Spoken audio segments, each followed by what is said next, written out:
Digging into something pretty major today.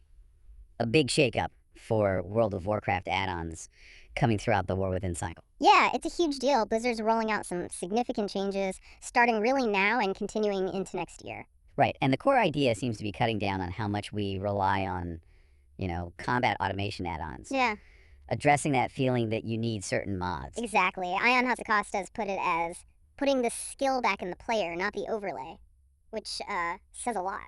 It really does. So over the next few minutes, we're going to walk through these changes patch by patch, look at why they're happening, what it means for you. And we've pulled info from, well, all over dev notes, forums, community sites, you name it, trying to piece together the full picture. Let's jump in. You know, it's really quite something to see Blizzard stepping in this decisively on add-ons. This isn't minor stuff. No, definitely not. Yeah. It feels like a fundamental rethink of how UI and information should work in combat. Yeah, it's like they're pushing back against how complex and frankly automated things have gotten, especially at the high end. Add-ons drove a lot of that. Makes sense. So to get the full scope, we should probably go chronologically. Patch 10.2.7, that's live now, it brought in aggressive send out a message throttling. What did that actually do?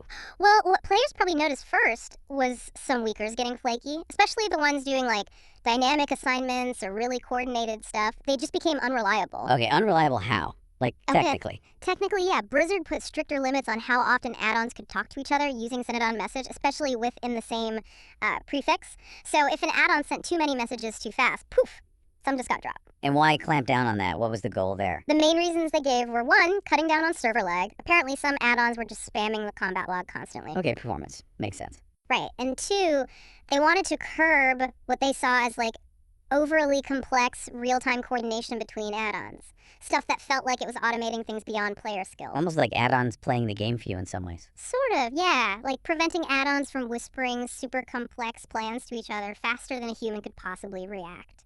Reducing that digital chatter. So, okay, upside for the average player, even if they didn't use those specific auras. Potentially, yeah. A smoother game overall, less server strain, especially in big raids, could mean better performance for everyone. It might be subtle, but it helps. But the immediate downside, the headache. Oh, the big con was definitely breaking existing, perfectly legitimate WeakAuras. Devs had to scramble, optimize their code, figure out new ways to do things. And players relying on those just saw them break. Exactly. Imagine your raid assignment aura just stops mid-pull.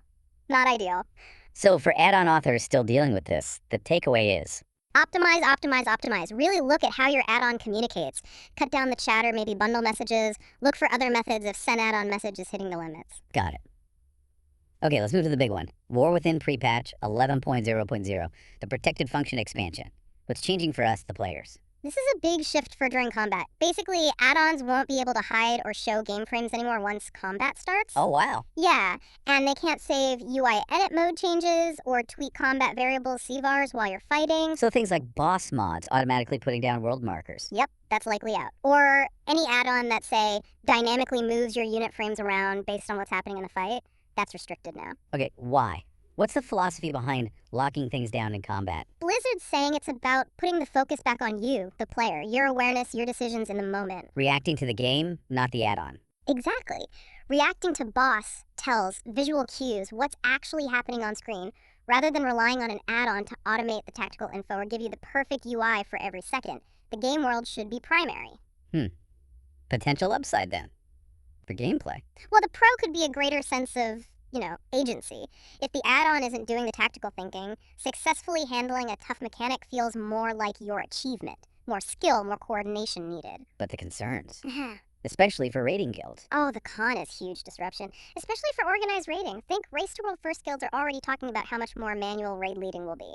Slower progress, maybe. Because they can't rely on the automated assists. Right. Automatic markers, complex callouts triggered by the add-on. That stuff changes. Even for casual groups, losing auto markers means more talking, more pre-pull setup. So how should raid leads and players prep for that? Raid leads. Start practicing manual marking now. Really emphasize clear verbal calls. Players.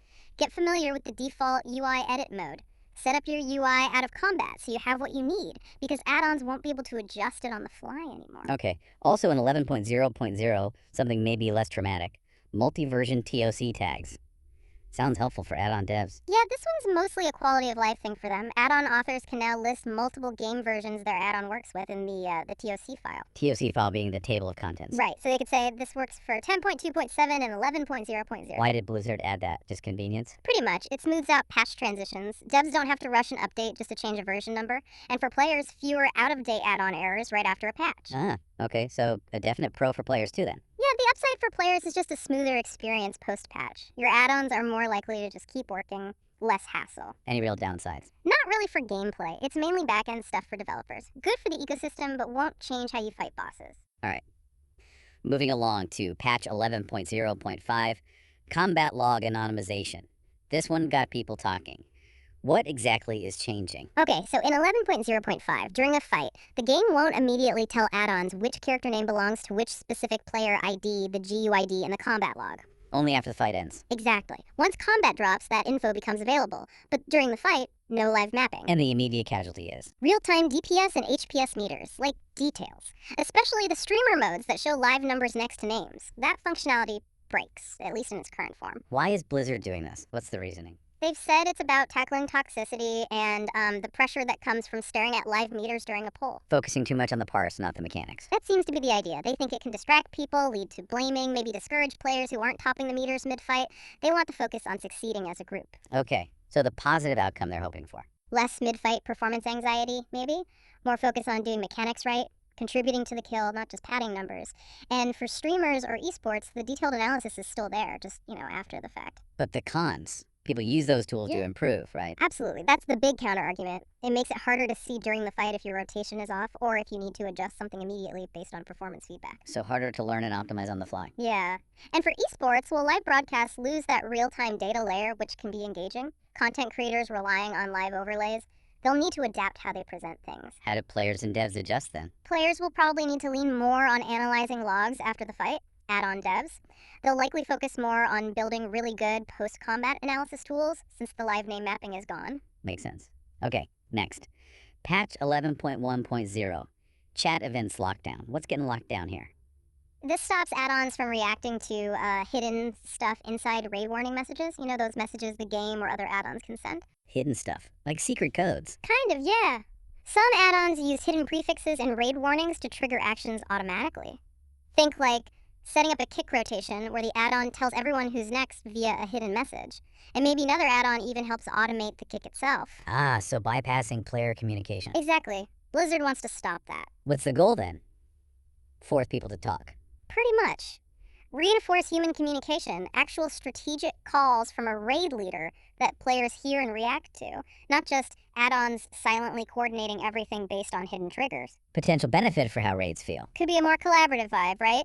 More talking, clearer assignments needed from the leader, players having to actually understand the plan, not just follow an add-on prompt. Any potential downsides, things that might break unexpectedly. Well, some accessibility tools might rely on chat events in clever ways, even hidden ones. Those could potentially be affected. Okay, accessibility is a key point we need to circle back to. Definitely. And also maybe in Mythic Plus pugs, where people sometimes use WeakAuras for quick assignments via chat, might push more groups towards needing voice comms, which isn't always easy for everyone. So preparation advice for raid leads and players. Raid leads. Practice clear verbal calls. Make sure everyone knows the plan.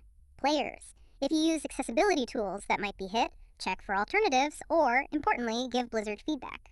Good point. Okay, patch 11.1.5. More technical stuff here. Removal of text status bar globals, and mix-and-only UI moving to Caton's namespace.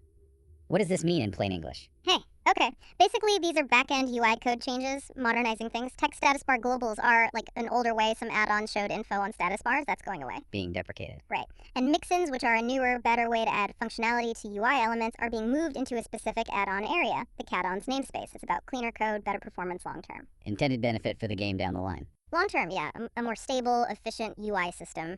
Better game performance, maybe. And it encourages add-on devs to use more modern, robust coding practices. But the short-term pain, what breaks? The main con is that add-ons using these older methods need big rewrites, especially total UI overhauls like ElvUI, TookUI, ones that deeply customize the interface. So players using those might see things break. Yeah, definitely possible. They'll need to wait for their favorite UI add-on author to update things, and it might take time because these are fundamental changes. So if you use a heavily customized UI, what should you do? Keep an eye out for updates from the authors. Be prepared for some disruption when 11.1.5 hits. Understand the devs need time to adapt. Maybe have the default UI ready as a backup. Good advice. Now, patch 11.2, this one sounds serious. Combat Assist, Ban Wave, and Heuristic Detection. What's this about? This is where Blizzard plans to start automatically banning add-ons that they detect are essentially playing the game for you, using those protected functions we talked about. Using Heuristic Detection, what does that mean? It means they'll be looking for patterns. Add-on behaviors that suggest automation beyond just providing information. It's not just looking for one specific bad function call, but a pattern of activity that crosses their line. And the goal is enforcement. Yeah, enforcing a level playing field. Yeah. Stopping add-ons that automate rotations or tactical movement or decisions to the point where it trivializes things or gives an unfair edge. Drawing that line between helper and bot. If it works as intended, what's the upside? Could potentially stamp out those truly bot-like add-ons that really undermine the game's challenge and player skill. But the big worry, especially with heuristics. False positives, that's the huge concern. Accurately detecting decision-making via automation is really hard. There's a risk legitimate, complex add-ons that don't automate decisions could get flagged by mistake. Leading to unfair bans. Yeah, and probably a lot of support tickets. Plus, uncertainty for developers, where exactly is the line, what's safe, what isn't. So, advice for add-on authors and players here. Authors, stick rigidly to the API rules. Avoid anything that feels like automating player actions or decisions. Players, be really careful with add-ons that seem too good to be true, that automate complex stuff without you doing much. If it feels like it's playing for you, maybe steer clear. Makes sense. Be cautious. Lastly, there's the ongoing Community Review Council. What's that initiative? It's basically Blizzard setting up regular meetings, like quarterly summits, with a group of top add-on developers. To talk about changes. Yeah, the idea is to create a feedback loop. Let devs see API changes early, give input, maybe catch problems or unintended consequences before they hit the live game. Sounds potentially very positive. Good for communication. It could be, yeah. Could lead to smarter API changes, fewer broken add-ons. But the effectiveness depends on how open the communication really is, and if Blizzard actually acts on the feedback. And sometimes NDAs can limit what devs feel they can say publicly. True. Okay, before we get to the next steps, let's hit accessibility directly, because a lot of these changes could really impact players with specific needs, right? Absolutely crucial point. Things like GSE for managing complex rotations or click casting add-ons. These are vital for some players. And the protected function changes, the chat event lockdowns, they could definitely limit how those tools work. Because they often automate sequences or react to events in ways that are being restricted. Exactly. They might rely on precisely the kinds of things Blizzard is trying to clamp down on for combat automation reasons, but which are essential accessibility features for some. Has Blizzard mentioned anything about mitigating this? Adding built-in options? They have, yeah. They've stated they intend to add more built-in features, better colorblind modes, more audio cues, partly to compensate for losing some WeakAuras functionality that people with disabilities use. Okay, so if you're a player relying on these tools and you're worried, what's the best thing to do? Feedback. Give detailed, specific feedback to Blizzard. Use the in-game surveys, the official forums. Explain exactly how these changes create barriers for you. The more concrete examples they get, the better they can hopefully address it with built-in solutions. It's really important. Yeah.